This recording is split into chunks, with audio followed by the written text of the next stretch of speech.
Welcome. This is Tampa Home Talk, and great hour lined up this morning, especially for our one and only Mr. Leo Kane of Beryl Engineering and Inspections. Good morning. Very excited today. Today I'm going to tell the listening audience of the greater Tampa Bay area how to save money on their homes. Today is your day. It's not only my day. We'll be joined by FOBI, which is an organization for building inspectors throughout the state of Florida, and we'll also be joined by InterNACHI, which is a organization that helps create standard operating procedures for home inspectors. They do continuing education credits and all that sort of stuff, right? So, quasi-trained home inspectors. Yeah, both organizations do that. We're very excited to have them on the show. Today's show is all about the My Safe Florida Home Program, which is a grant program that was established by the state of Florida that, this is amazing, that you get a free wind mitigation inspection. So you get the tools to get money off your home insurance for free.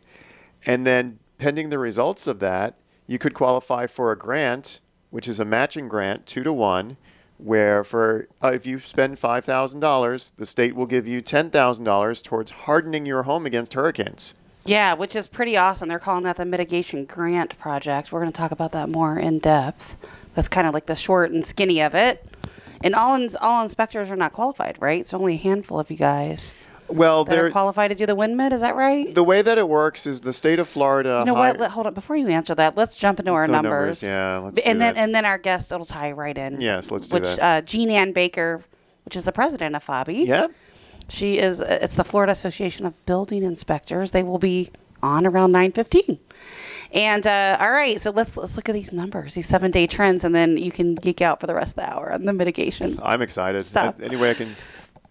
All right, the numbers are dismal, though. I'm excited about the next part, but these numbers, wow, I don't think I've ever seen numbers that low. New listings coming on the market, 599. Guess it's to be expected, right? In December, we're right before the holidays. It'll be interesting to see where this number goes as we move into January. I do expect more inventory to hit the market that I think could make an impact on these numbers, but we're coming in this week. Last 7 days for new listings on the market at 599. That's for 3 counties, Hillsborough, Pasco, and Pinellas. Single-family homes only. It doesn't include any condos or townhomes or mobile homes. And the number of sold properties still higher, 626 for a 7-day trend. Pretty good running gallop there. We always look at the new listings compared to sold, and that kind of gives us an idea where we are. Price decreases still, and pendings. Yes, pendings 715. It's higher than sold and new, which is good. It's a strong sign for Florida, especially in December. No, it is a strong sign. I mean, if more homes are going under contract than are coming onto the market, that's a sign of the older trend, the seller's market. Except there's a lot less of them happening. There's a lot less homes. Have interest rates risen in the past couple of weeks? They actually have dropped. They've dropped a little bit. A couple times. I've been on the phone with Mike and Sarah. With the mortgage firm. They're our show partner here at Tampa Home Talk, and they'll be pricing out a scenario for a client, and I'll hear them say, oh, rates are actually better. Rates are better. This is way better than, before and the last time we looked at it. So it's probably a good time to think about locking in because the feds have another meeting next week. I believe it's around the 13th. I know it's next week, where we're expecting them to crank up interest rates again. Not sure if it's going to be a half or. I thought you said they just dropped rates. Now they're going to go back up? Well, remember, your bond rates are like your short term. Like money rates are different than the Fed rate. Well, the Fed rate is basically the rate in which banks buy money at, right? And they relend it. That margin in between is how they make their money, short and skinny of it. But it also follows trends with the bond market, and lenders will get repricing throughout the day. And every day they have basically a rate sheet that comes out that tells them what the current rates are. And it changes. And if it gets worse, they can have 2 or 3 price changes in the same day. Rarely do they might get one for the better in the day. But we've seen, especially when I was a lender, we would see sometimes 3 and 4 price changes in the day if the bond market did terrible. That's pretty interesting. You're telling me that even though feds are raising the rates, on the home lending side, they're lowering the rates because they're obviously saying we don't care that the price of money is more. We need to be making something. I think what happened is banks kind of overshot on that a little bit. And when bonds do well, it's when people basically invest money in bonds, and it's the ability to, it helps with capital, right? In terms of relending that money. People are still borrowing at crazy numbers. If you remember, there was a guy we had, I try to follow the trends of like other businesses, just like as a general, just to kind of get a feel on the economy, right? Like, are people laying people off? Are their businesses doing well? And you remember that gentleman, we had him, it's been a while, and I think his podcast never made it, so we'll probably have to have him back on. But he sold and rented out the shipping containers. You remember that? Yeah, we did a that. show. Yeah, he was looking for an engineer. He wanted to help him out, and then we never heard from him again. So he hit me up on Facebook. I forgot who he was at first, and then I connected the dots because I saved him in my phone as like shipping container guy with his name, so I know who he was. That's what I do. Anyway, Eric was his name, and he was saying how basically he rents these containers to Walmart. They're a big customer of his, and literally breaking records this year. He's rented so many containers, and it's a sign of very strong retail numbers. And so that's some of the things that the feds are not looking for. It's not considered favorable because it's a sign of a strong economy when people are spending money, and that's what's happening now. So that's what the feds are trying to get away from because of inflation. So we're expecting another rate hike. I would not be surprised if it's 75 basis points. A lot of people are saying 50, but I would not be surprised if it's 75. That's going to be terrible to go into Christmas. I mean, people are going to shop this time of the year. They've been saving up for it. I mean, a lot of companies are laying off right now. A lot of companies are downsizing, but people are still going to shop. This is the retail quarter, basically. Yeah, it is. So it'll be interesting to see what happens in January. You know, you would think people would be ultimately spending a little bit less, but that's not what we're seeing in the economy. You know, Charity was saying she read a report. This is like one of the strongest that retail's ever had. I believe it. Prices are higher than ever before, and people are still spending. I mean, they got to spend for Christmas. And the credit card debt is also really high. So that'll be interesting. Well, that's the other thing that goes along with spending for Christmas is credit card debt. Yep. So I don't know when the shoe's going to drop. I would say maybe next year. We'll see. But and I know Adam's going to be joining us a little bit later because there's a little bit of insurance-related stuff we need to talk about. Ties right into this hour. But United Property and Casualty, the seventh company in Florida here to leave. They were the second largest carrier in Florida. They were my home insurance. Well, I said this right after Hurricane Ian hit. I'd like come January 1, once Governor almost said Scott, once Governor DeSantis's big difference there. Once Governor DeSantis's stay on you can't leave the state elapses, they're all leaving the state. So UNPC pulling out, which is the second largest carrier in their state, does not surprise me. Well, they insured over 140,000 homes here in Florida. I mean, it doesn't, like I said, doesn't surprise me. The second Ian hit, I'm like, we're going to lose more carriers. Then Nicole hit. So I think we have Tower Hill, we have Olympus, we have ASI, we have USAA, and I think we have Citizens. I can't really think of any carriers that are. Is USAA still insuring here in Florida? They didn't want to. It's selective, isn't it? They're very selective, but they're a veteran organization, right. So I think there might be some ramifications if they tried to completely pull out. They might have, and I'm not an insurance person, so I don't know how much of they've pulled out, but I know they're at least still doing auto. Yeah, they are. Well, I mean, we saw this, back in the day when companies like literally, I remember when I was a lender and Hurricane Andrew was coming through to hit Miami in the 90s. Literally, we had policies that were prepaid. I was a lender at that time. And the Allstate, State Farm, they literally canceled the people's homeowners insurance premium and gave them back their money before the storm hit. Yeah. And it's like, no, you can't do that. And then I think some of the rules changed around when it's bound. They have to keep you for the term of that policy. But there were so many people that were left, holding the bag. And Andrew was a big storm. It was like Katrina. It was huge. Yeah. It did mass devastation to South Florida. I mean, because of Andrew, we have the Florida Building Code. And it's actually because of Andrew, a lot of the My Safe Florida Home program, the rules were put into effect that would later become what the first time this program went into effect, which was in 2007.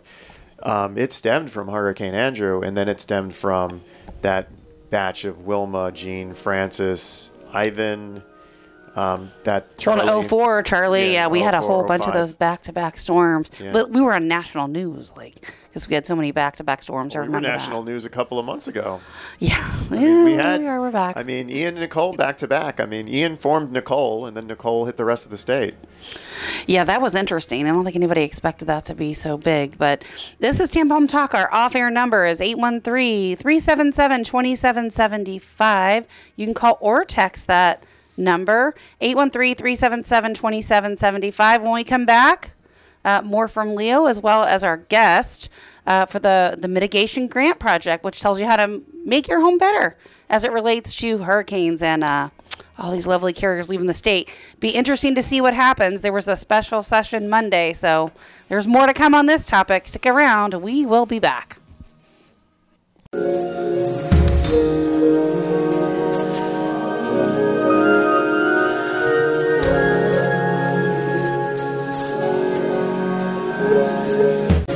Welcome home. This is Leo Kane with Beryl Engineering and Inspection, joined by Katrina Madewell from... That's me, Keller Williams Realty, and we have a special guest. We do. We have Jean Ann Baker, the president of the Florida Association of Building Inspectors. You're excited to have her on this morning, aren't you? I am.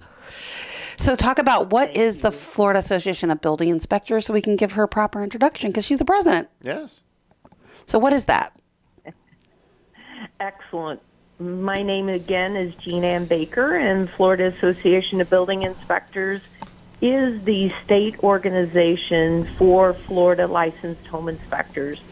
We have quarterly conferences each year with in-person education. So we focus on dedicating our time and energy to housing home inspectors, and we teach different topics throughout the course of the year. Wind mitigations just happens to be one of those focuses.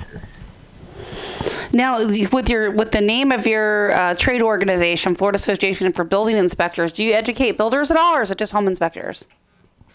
It's primarily home inspectors. When FABI was established in 1984, 38 years ago, it was really developed with home inspectors and building inspectors. Home inspectors really were not as prevalent as they are today.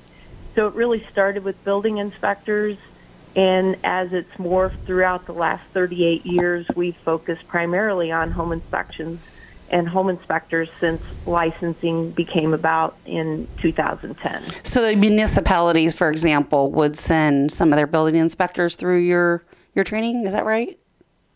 They could, but primarily our establishment works on educating the home inspectors. So most of our courses are licensed and approved through the DBPR, Department of Professional and Business Regulation. So you just had a conference last week in Orlando, which was your, we'll call it national conference, but statewide conference. How did that go over? Was it well received, large attendance, good feedback? Can you tell us a little post-action report from the conference? Absolutely. We did have our annual conference in December. It was our annual membership meeting and the last conference of the year. It was in Orlando this year. And we had about 135 attendees, which was wonderful. This is a difficult time of year since the holidays are around, but for the most part, people gathered. We had a full day of education on Friday, Saturday, half a day on Sunday. So it's an opportunity for home inspectors to come together, and they can get their continuing education certification for the year all in one weekend. So we do offer 14 credits, which is what's required by the state every other year. So it was a wonderful weekend. We had different types of topics. We had electrical, structure, pools, wind mitigation, 4-point inspections. So you could get just about anything that you wanted this past weekend. And the networking in itself is unbelievable. And we always say you learn as much sitting around a breakfast table with your colleagues as you do sitting in a classroom. But it's a great weekend to come together and share ideas and learn from our colleagues. Yeah, it's interesting. Did I hear you say that there was 135 inspectors there? Yes, that's correct. So that's about 135 in attendance. So that's about 2% of all the home inspectors that are practicing in the state of Florida. I was going to say, that's a very low number, isn't it, Leo? You think, but I mean, it's 2% of all home inspectors that are practicing in the state of Florida. That's actually a good number for a conference. Okay, I guess, yeah. It is. And we do host 4 every year. So, unfortunately, I always say FABI is the best kept secret in Florida. We've been around, like I said, since 1984. and it has grown. The organization has grown. We just find that sometimes it's the elite who want to participate and want to belong, and so we pride ourselves on that. FABI really works hard to set the bar a little higher, and we work hard to keep our home inspectors involved and educated on any changes that are going on throughout the state. So, Leo, can you let's loop back around and recap on the mitigation grant project? Because remember, we're talk radio, so people are in and out of the car. Let's recap on what this is exactly, and I would love if Jean Ann could chime in on FABI's involvement with this. Yeah. So the MySafe Florida Home Program is a 2-to-1 matching grant, where if the homeowner spends $5,000, they can get $10,000 reimbursed from the state to make their home safer against hurricanes.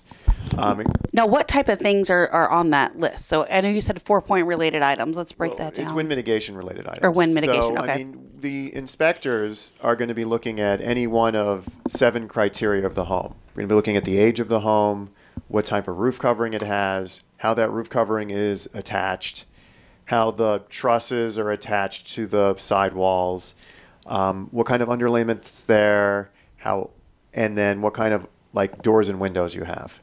So pretty much after that analysis is done, any combination of that could make your home stronger and save you money on your insurance premium might qualify for some grant assistance. And I say might because we don't really know, as an inspector, we don't know the final criteria. So we just know it's going to be based on the inspection report. Do either of you know how much money was allocated for this? Jean, do you know those numbers off the top of your head? I believe it was $115 million. Mm-hmm. Okay, that's pretty good. Leo, we've talked about this numerous times on the show. What do you think, realistically, is going to help prevent against the Florida hurricane market, right? You do stuff in Belize, and that we talked about the building construction being completely different down there, which makes sense, right? It's harder to get supplies and stuff, so they probably want to build it right to begin with. Well, you can't fix the number one thing that'll protect you against hurricanes, and that's the shape of your building, which is one of the criteria on the form. You can't fix the shape of your building. But FABI's involvement here is about consumer education or client education. So Jean, what your educational materials, how are you gearing the homeowners towards the grant program? What kind of upgrades are you talking to them about, or what kind of directions are you steering them towards for more information? It's a great question, and I can tell you that although our organization is an organization to help educate home inspectors through this particular program, the MySafe Florida Home Program, we have found ourselves on the other side of education. And this has been a really great opportunity for FABI as an organization to try to get the word out to the consumer on what this program is about and break it down for people, because when we're doing home inspections or we're doing wind mitigations on a daily basis, sometimes the consumer really doesn't have any idea what you're talking about when you say, well, your roof-to-wall attachments don't qualify. To the average person, that doesn't make sense. So what we have done is we've developed a website, StrongerFloridaHomes.com, StrongerFloridaHomes.com. We developed a website to help break it down for the consumer. So if the homeowner doesn't understand what a wind mitigation is, they can go to this website. If they don't understand, say they got a report and it tells them that their roof-to-wall attachments don't qualify, they can go to this website and find some of the answers of what that really means. That sounds like a great resource for homeowners. It is. It is a great resource for homeowners. So we found ourselves, like I said, on the opposite side of the spectrum. We're working well with the WCEs, the wind certification entities. They're educating the home inspectors. We're working toward educating the consumer. And when you reference a WCE, I mean, Beryl Project Engineering is one of those 4 firms. We also have InterNACHI that we will be bringing on after the break to discuss more about the home inspection side of it. Yeah, it's a great, it's interesting. You're a trade organization, but you guys are going out of the way to educate consumers. I think that's great. Yeah, we wanted to make sure that because we are the state organization and we're dealing with both sides of things, we want to be the place where not only inspectors go, but consumers can go to get more information about this. We want nothing more as a state organization to make sure that this program succeeds.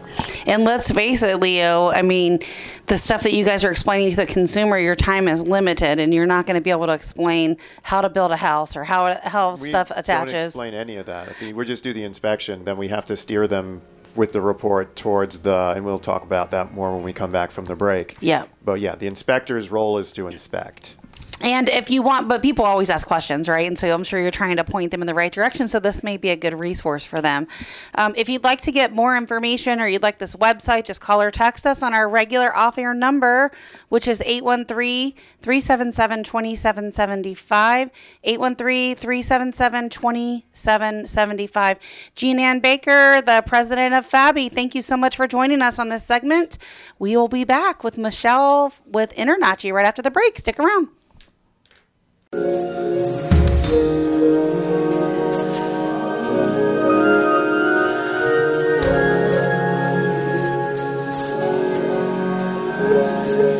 And welcome home. We're live here on Tampa Home Talk. With our next guest. With our next guest. I mean, we've been talking all hour about the My Safe Florida Home Program and how homeowners can save money through a grant program on getting their home hardened against hurricanes. The Mitigation Grant Project. The Mitigation Grant Project, where if you spend up to $5,000, the state will give you... Of your own money. Actually, you have to spend 15 of your own money, but the state reimburses you 10. Oh, okay. I thought it was 5. No? Well, you spend 5 in the long run, but you have to it's a reimbursement grant. Got it. So you have to spend the 15 to get 10 of it back. Oh. So you end up spending 5, like rebates and all that fanciness. Yeah. So that's an important little detail. I didn't realize that. Detail, yes. You have to you have to pay to play. So you have to spend the money, and then if you spend the full 15, the state gives you 10, so you would have only spent 5.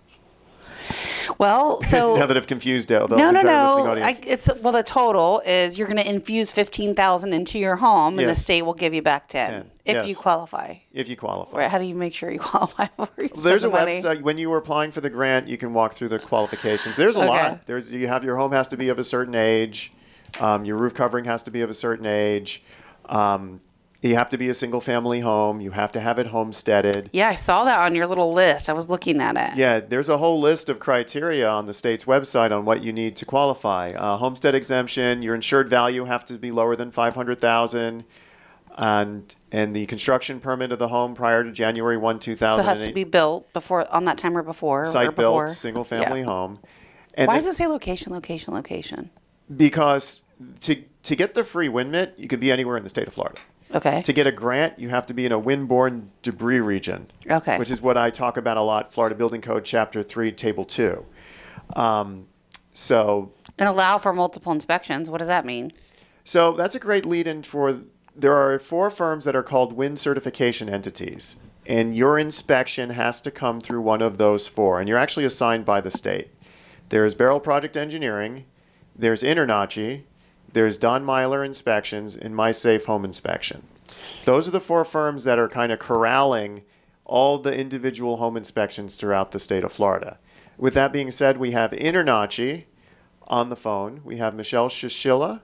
With InterNACHI. With InterNACHI. Good morning.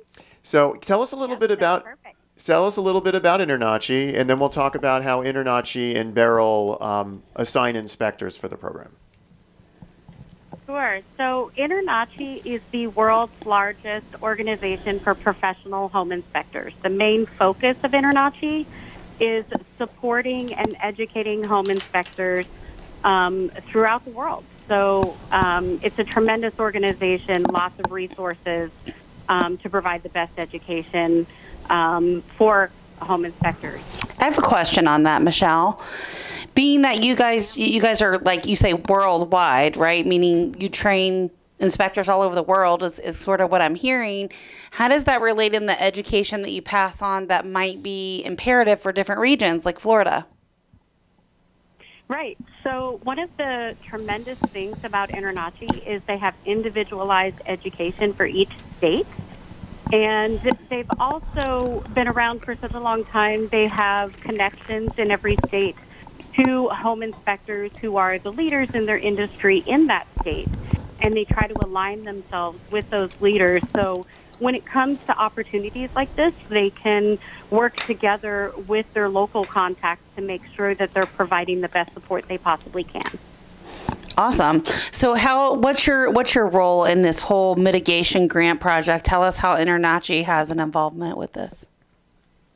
Right. So InterNACHI, the home office is actually in Colorado, but I am local to Florida. So I am the special project manager for the My Safe Florida Home Program for InterNACHI. So we're just like Beryl Engineering and My Safe Home Inspection and Don Myler. So we're one of the 4 companies that is managing all of the inspections that are taking place. So since I'm local here in Florida, I'm working with my InterNACHI team to coordinate any Florida home inspector who wants to perform these type of inspections and is in my region. So one of the things is, which isn't really too important for a consumer, but the state's divided into regions, and every WIN certification entity manages, either all of the regions or one of the regions. But so I'm in charge of making sure that all of the inspectors who are on our team are educated in everything that they need to know, but also taking the best care of the consumer and making sure that they get the best inspection and all of the information they need so they can successfully apply for a reimbursement grant. So how does it work? Like if a homeowner wants to do this, and I thought I heard Leo say earlier that the wind mitigation inspections are free, right, or paid for by the state, I presume. Yeah, they're paid for by the state. They apply online. Right. They get pre-qualified, and then that person is assigned to one of the 4 entities. Where do they go online to apply? So they're going to go to myfloridacfo.com/MySafeFL-Home. So myfloridacfo.com. They're gonna Google My Safe Florida Home, just Google that. Yeah, or you can call or text our offer number. Yes. Yeah, exactly. If you Google it, you're just going to look for the one that's after CFO, My Florida CFO. But and on that page, it will outline the criteria that Leo just previously mentioned, as far as it being, single-family residence, site built under 500,000. And then you can click the link to apply. When you apply, you'll fill out certain criteria, and then, assuming you're approved, they will assign you to one of the 4 companies managing the program, and we will get your inspection performed, and then you'll use that inspection. The consumer will use that inspection to decide what improvements, if they're in the windborne debris zone, so which is basically coastal and southern parts of Florida, to make it simple. But if you're in those areas, you can apply for that reimbursement grant. How long is it taking to apply? And then does anyone know how long it takes for them to actually get the money back, or any idea on that from any of the people you've talked to? I mean, the program just kicked off. Are you guys seeing any inspections from that yet? Oh, yeah. Between the 4 of us, we probably have like 1,500 inspections in the queue right now. Wow, that's a lot. I mean, the plan is for 156,000 inspections this year. Wow, that is a lot. Yeah. So in our listening audience right here, it's going to include, and I'm trying to read this fuzzy little map, but Citrus and Sumter, which is a little outside of our listening area. Hernando County is within our listening area. Pasco, Pinellas, Hillsborough, Polk. I've gotten a 1010 in Osceola, so Osceola and Seminole. Okay. I didn't see that on here. Yeah, that's the next region over. Yeah. Yeah. So if you go east of Polk, you end up in Osceola and Seminole. So yeah, I mean, with the listening audience of this radio station is impacted greatly by the benefit of this program. Yeah, so the main things, just right off the cuff, if your home was built in 2007 or later. Earlier. Yeah, not later, earlier, older. If it's 2007 or older, that's a good way to put it. If it's under $500,000, if it's your primary residence and you've got a homestead exemption on there, it may be a good idea for you to check this out. Yeah, let me ask Michelle, how does the report that one of our inspectors is going to produce, how is that going to be different than a standard wind mitigation? So our report is actually going to be married up with, like, the standard wind mitigation inspection is 4 pages long. And on the My Safe Florida Home program, you're going to end up with a report, the consumer's going to end up with a report that's about 16 pages long. And the reason it's so much longer is because we're going to go into detail on here's how much money we think you could possibly save if you do the recommended items on the wind mitigation inspection that could use improvement. So we're just making some suggestions on these are the things that we think you should do. The report that you're going to get is going to spell it out, hopefully very clear, so it helps you understand where you're going to get the most bang for your buck if you decide to do that. Of course, after you make those improvements, you do need to have another inspection as well, just so you can document them and then turn it into your insurance company to save that money. Now, is that second inspection covered by the state, or the homeowner has to do that? It's covered by the state. Okay. Yeah, all the inspections, even the quality inspections. So we're required to I think for every 200 homes that we inspect, we have to re-inspect one as a quality inspection. So when you sign up for this, you're actually signing up for potentially 5 or 6 inspections, all doing the same exact thing. What do you think are going to be the most common things that will be retrofitted or changed to make this program effective? Like thinking about all these homes that are 07 or later, or Earlier. older. Yeah, I keep getting that. Like it comes out a little backwards. 2007 or older homes. What are some of the big things that you think will save homeowners the most that are going to be at the top of that list? So for me, the 2 biggest things that come to mind are how your roof is connected to your walls. If it's an older home, the standards used to be weaker, so to speak. They were the standard back then, but now the standards have improved and gotten much stronger. So how your roof is connected to your wall, that could be a very large savings if you choose to improve them if they need to be. So if you get rated toenails, you can make an improvement to clips or straps, and that will save you money on your insurance. And the next thing, of course, would be adding hurricane protection to your openings on your home, so your windows and your doors. So shutters or impact-rated windows, that's going to be a huge discount as well. We had that come up recently on an inspection for a client. I can't remember who it was, but the toenail thing came up that it wasn't on there. And it was like we were speaking a different language to some of these roofers to ask if they would go in and basically apply these. So is there any education for like different trades or roofers or companies that are preferred that know how to do these or can do just this? Because they seemed really confused. It's not a normal roofer thing. 30 seconds because left. I hit it late. your roof-to-wall connection is done when the home is built. So it's not something roofers usually see. Mm-hmm. It's done during construction. Got it. For when you do go to apply for a grant, and you want to improve it, it will be on the state's website, the list of contractors. All right. You can pick. Michelle Shishila, thank you so much for being our guest. We have to roll to a break, and it's going to cut you off. Thanks so much for joining us. We'll be right back. Are you looking?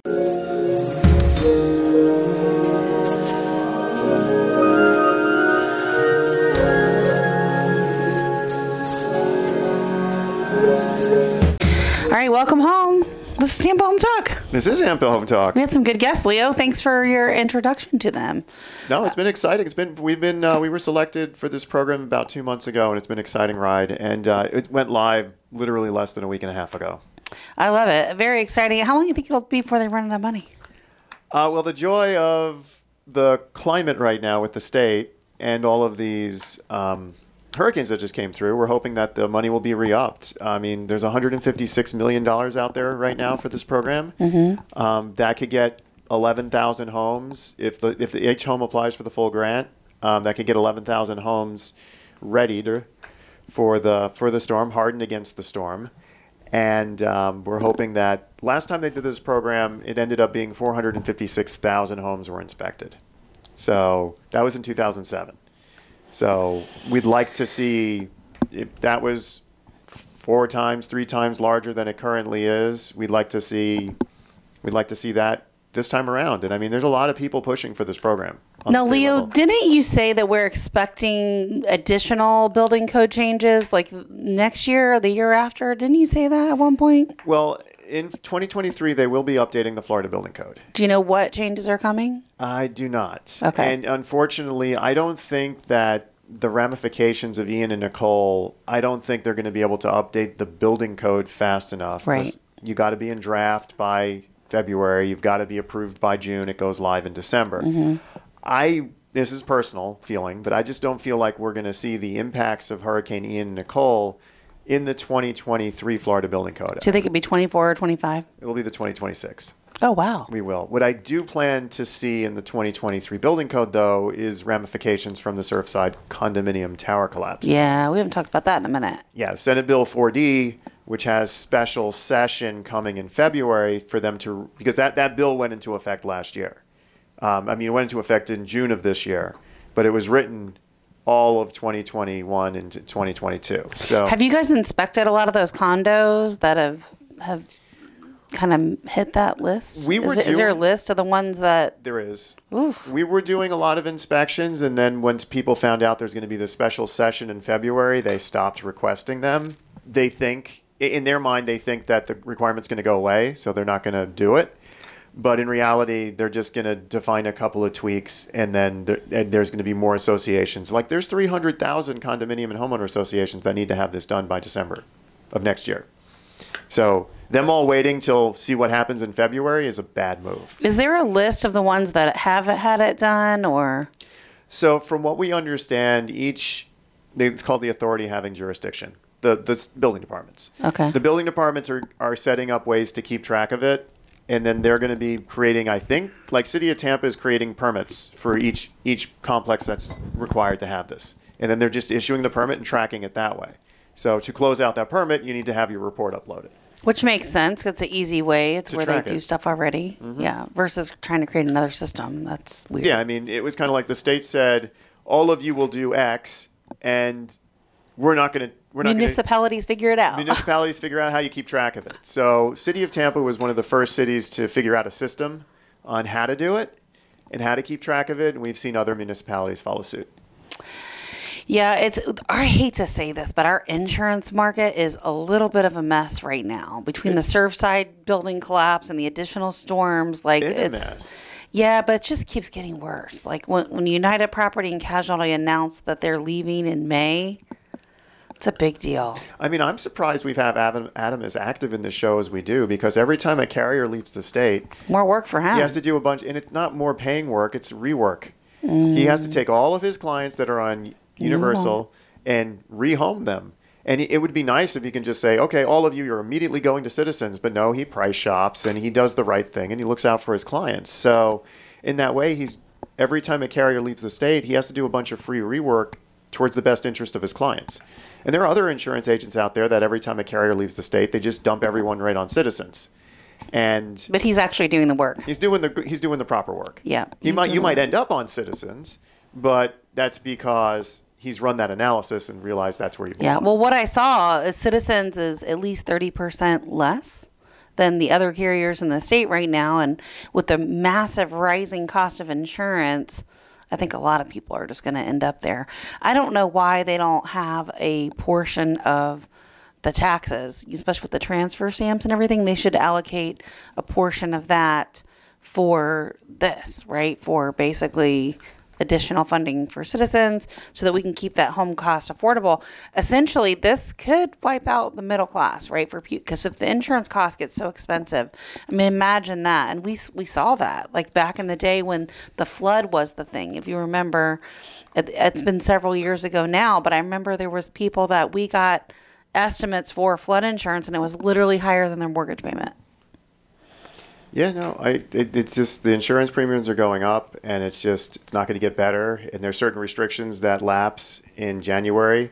I mean, I'm getting renewal things in the mail right now for some of my rental properties, and it's a 3-page letter on get prepared for higher rates. I'm like, they're not even telling me what the higher rates are. They're just telling me get prepared for higher rates in your renewal. That's not good. I don't know what do you think a good solution would be?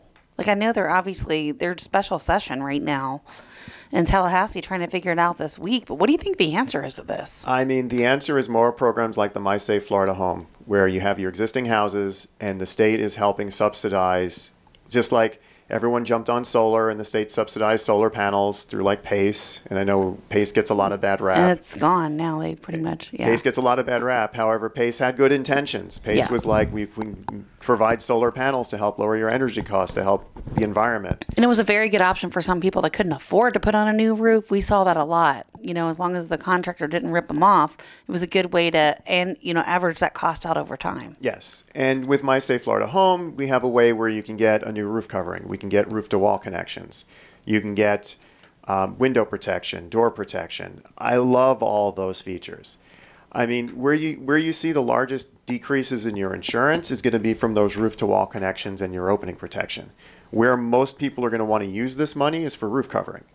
They're like, I need new shingles. Yeah. Here's a grant program. It's going to be more about those people that we're going to probably see than the people that want to get the clips or straps added. The benefit is if you can do both. If you can get your roof covering and your clips and straps added at the same time, it's actually cheaper because when they're re-roofing, they can take off some of the decking to make it really easy to put those straps But in. I don't know if $15,000 is going to do No, it that. won't. I don't think so. It's a subsidy. It's one of those things where what I like about this program is if you're willing to invest in your own home, they're willing to help you. Willing to help you. And what I heard, and Michelle didn't have time to talk about this, but what I did hear, I think there are low-income financing opportunities but I know very little or nothing about that. All right. Well, InterNACHI may have some more information about that. And if you'd like help or to get a connection, we're happy to make that for you. Just call or text our off-air number, 813-377-2775. We're missing Adam this week. Sure, hopefully when he can come back, we'll talk about the impact this has had on his business. 813-377-2775. You can call or text us on our off-air number, and we will be back same time next week. See you then. Love where you live or reflects it. Welcome home. Love where you live or not.